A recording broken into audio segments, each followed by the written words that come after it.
Hey, good morning, Trani and friends, and welcome to this week's episode of Patio Ponderings. I'm Pastor Sue, and today my patio is a secret. Shh. I'm in my hiding place, and I don't want anyone to know where I am. In our reading on Sunday, we heard a lot about secrecy. We were in chapter 6 of Matthew's Gospel, right in the middle of the Sermon on the Mount, and Jesus is doing some teaching about spiritual practices, specifically about prayer, about charitable giving, and about fasting.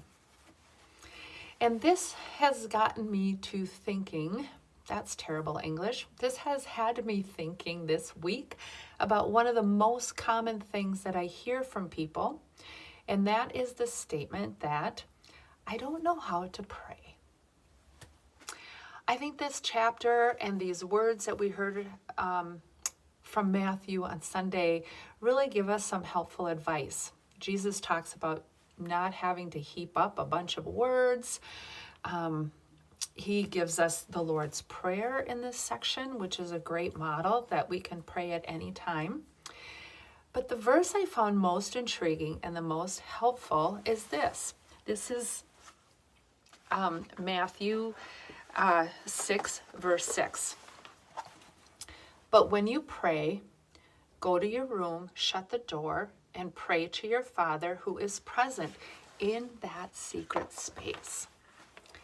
And I thought that is just so helpful as a reminder that prayer is simply being present with God. It has nothing to do with words that we say or don't say. It's not about what we do with our hands, whether we close our eyes or not, or how we sit or how we stand. That when we go to pray, God is present, and it's simply being there. It's a relational act. And I think the key is, and this is the hardest thing, because we live in such a busy world, in a 24/7 culture, finding that quiet space can be really challenging. And so I encourage you to think about what that might be for you. Is that a literal place where you go into a room and shut the door? Or is it that place within you where you can kind of turn off the noise from your life and shut down your worries, your concerns, all the things pressing on you? I encourage you to think about finding that secret place, finding your own hiding spot, and just being present with God and letting that be the beginning of your prayer life.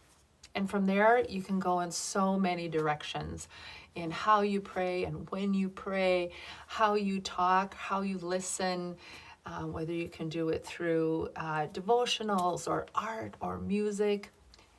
The prayer world is wide open, but it all starts with that one act of just being present with God. Now, if you do want some resources to help you take those next steps, I'm going to list them in the description of this video. Otherwise, I wish you all a wonderful day.